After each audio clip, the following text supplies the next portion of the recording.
नमस्कार दोस्तों, हरे कृष्णा, राधे राधे। कैसे हो आप सब लोग। नवरात्रि की बहुत बहुत शुभकामनाएं। फ्रेंड्स, नवरात्रि की संपूर्ण पूजा करने के लिए हमें जो सामग्री की आवश्यकता पड़ेगी, आज इस वीडियो में वो सारी सामग्री मैं आपको दिखाऊंगी। तो देखिए, नवरात्रि की पूजा आप चाहे तो एकदम पूरे विधि विधान से हर दिन की पूजा कर सकते हैं, या एकदम सरल विधि से बिल्कुल बिना कलश स्थापना, बिना अखंड ज्योत, बिना जवारे उगाए भी कर सकते हैं। तो ये संपूर्ण मन की इच्छा और आपकी जो परिस्थिति है उसके ऊपर डिपेंड करता है। नवरात्रि की जो तैयारी होती है वो काफ़ी बड़ी होती है, इसीलिए अगर हो सके तो लिस्ट बना लीजिएगा। बहुत ही हेल्पफुल वीडियो होने वाली है, पूरा देख लीजिए, कोई भी चीज़ नहीं छूटेगी और बहुत अच्छी तरह से नवरात्रि के 9 दिन की पूजा आप कर सकते हैं। तो शुरू करते हैं, सामग्री हमें क्या क्या चाहिए। तो सबसे पहले तो देखिए, इस तरह का एक बड़ा चौकी हमें चाहिए। अगर आपके पास बड़ा चौकी नहीं है तो आप 2-3 छोटे छोटे चौकी को भी इकट्ठा करके एक जगह करके फिर पूजा कर सकते हैं।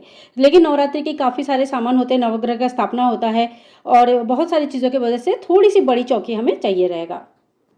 चौकी में बिछाने के लिए कोई भी लाल कपड़ा आप ले लीजिए, जो आपके घर पे है वो कपड़ा भी आप यूज़ कर सकते हैं, या तो फिर जो कपड़े आप नया कपड़े भी लेके आ सकते हैं।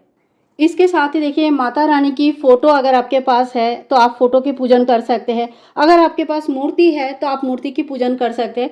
आपके मंदिर में जो भी है आप उन्हीं की स्थापना करके पूजन करें। तो यहाँ पे मेरे पास फ़ोटो भी है और माता रानी की बहुत सुंदर मूर्ति भी है। मैंने दोनों चीज़ें आपको दिखा दिया। इसके हिसाब से आप देख लीजिए, जो भी आपके पास है उसी हिसाब से आप पूजन कर सकते हैं। और साथ ही में हम गणेश जी को विराजमान करेंगे। प्रथम पूज जो है, बिना गणेश जी की पूजन कोई भी संपूर्ण नहीं होती है, तो गणेश जी की विग्रह भी हम साथ में ले लेंगे।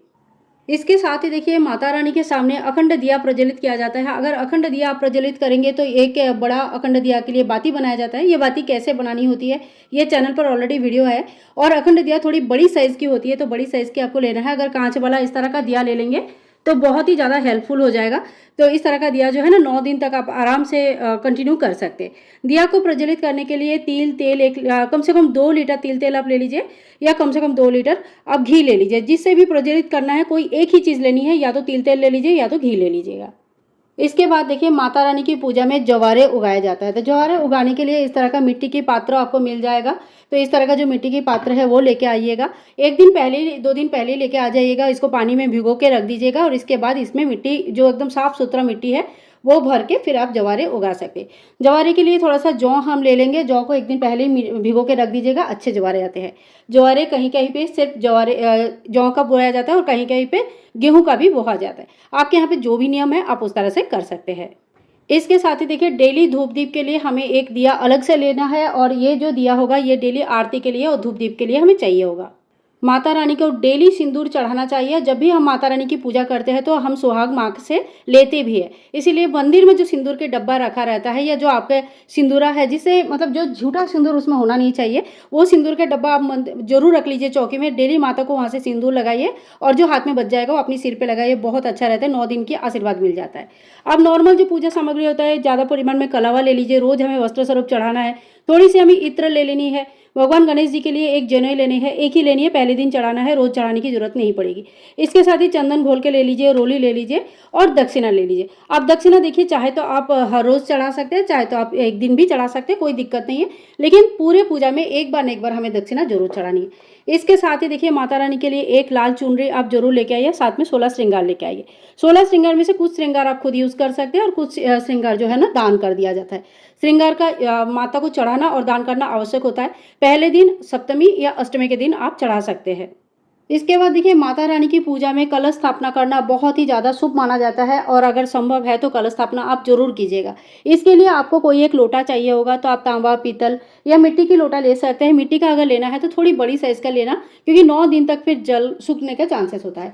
और इसमें पूरा हम जल से भर लेते हैं, कंठ में मौली धागा इस तरह से बांध लेते हैं, लोटा को अच्छे से स्वास्तिक से सजा लेते हैं। और इस तरह का आम का या अशोक का तो इस तरह का बंच नहीं मिलेगी, सिंगल सिंगल पत्ते मिलते हैं। अगर आम का हो सके तो आम का इस तरह का पत्ते का पूरा बंच ले लीजिए। इस तरह का बंच जो होता है ना, ये बहुत दिन तक हरा भरा रहता है, बिल्कुल ख़राब नहीं होती है, और नवरात्रि में आपका ये आम के पत्ते बिल्कुल नहीं सूखेंगे। इसके साथ ही एक जटा वाला नारियल हमें ले लेनी है। तो देखिए, पानी वाला नारियल होना चाहिए।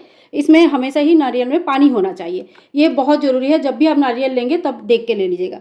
और जल में डालने के लिए, कलश में डालने के लिए कुछ सामान हमें चाहिए, जैसे एक हल्दी के गांठ आप ले लीजिएगा, एक सुपारी लेनी है, 2 फूल वाली लौंग लेनी है, ऐसे फूल बना होना चाहिए उसमें, एक इलायची हम ले लेंगे, और एक ₹1 का कॉइन हमें चाहिए।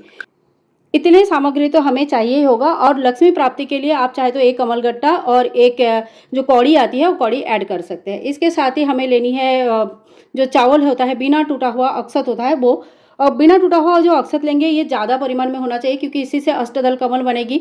इसी से फिर नवग्रह भी बनाना चाहते हैं तो नवग्रह बना सकते हैं। माता रानी की आसन देना है, रोज़ पूजा में चढ़ाना है, तो बिना टूटा हुआ चावल कम से कम थोड़ा सा आप मोटा मोटी आधा किलो या पौना किलो तक 1 किलो तक आप लेके रख लीजिए, जो काम आएगा, पूजा में बहुत काम आने वाला है।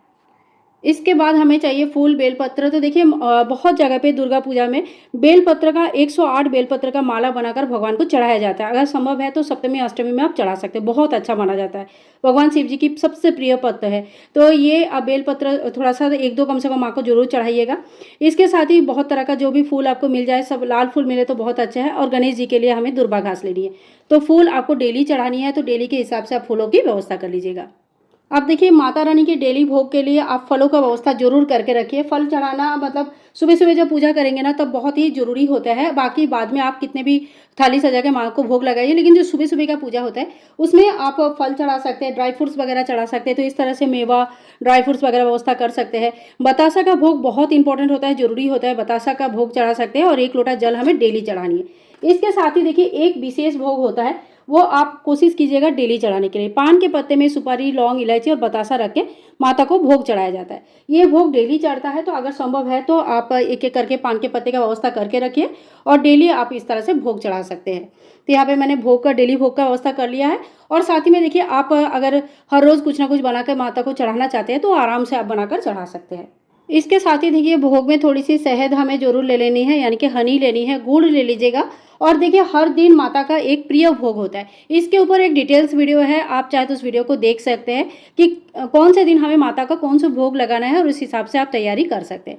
इसके बाद देखिए अगर आप नवग्रह स्थापना करना चाहते हैं तो इस तरह से नवग्रह का चौकी आता है। अगर आपके पास चौकी है तो आप चौकी की स्थापना कर दीजिए, और अगर आपके पास चौकी नहीं है तो आप चावल से भी स्थापना कर सकते हैं। तो चावल हम ले लेंगे। नवग्रह स्थापना करने के लिए हमें 9 सुपारी चाहिए होगा। तो अगर गणेश जी नहीं है तो सुपारी से गणेश जी भी हम बना सकते हैं। साथ ही में कलश के लिए भी चाहिए होगा, नवग्रह के लिए भी चाहिए होगा, तो ज़्यादा परिमाण में हमें सुपारी ले लेनी है अगर नवग्रह आप इस तरह से स्थापना करना चाहते हैं तो। इसके साथ ही देखिए थोड़ा सा हमें कपूर जरूर लेनी है माता रानी की डेली आरती के लिए।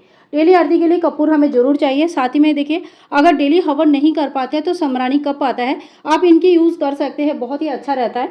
तो आप डेली सुबह शाम एक एक सम्राणी कप भी जला सकते हैं, बहुत ही ज़्यादा अच्छा माना जाता है। साथ ही में हम धूप बत्ती ले लेंगे, तो यहाँ पे मैंने धूप बत्ती ले लिया है।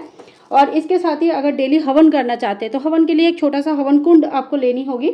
और साथ ही में देखिए गाय का गोबर का बना हुआ उपला आप जरूर ले लीजिएगा। ये सारे सामान आपको पूजा के शॉप में मिल जाएगा, आप लिस्ट बनाकर लेके जाइए, वो लोग आराम से आपको दे देंगे। साथ ही में हम माचिस ले लेंगे, माचिस को भी सामने ही रख लेंगे। और यहाँ पे हवन सामग्री हमें लेनी है, अगर डेली हवन करना है तो आप हवन सामग्री ले सकते हैं, घर पर भी बना सकते हैं। इसके साथ ही देखिए हमें डेली पाठ करना होता है।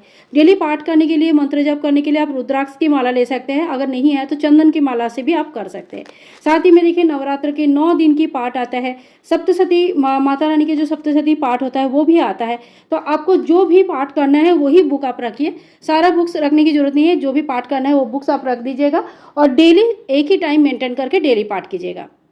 इसके साथ ही देखिए ये सब चीज़ें करके रखेंगे तो बहुत ही आसानी होगा। थोड़ा सा आप अलग से हरी इलायची जो है ले लीजिए, माता रानी को डेली चढ़ता है। साथ में हवन करेंगे तो हवन में भी चढ़ाना पड़ेगा। इसके साथ ही देखिए थोड़ी सी मिश्री आप रख दीजिए, चौकी के आसपास ही रख दीजिए, आपको बहुत हेल्पफुल हो जाएगा।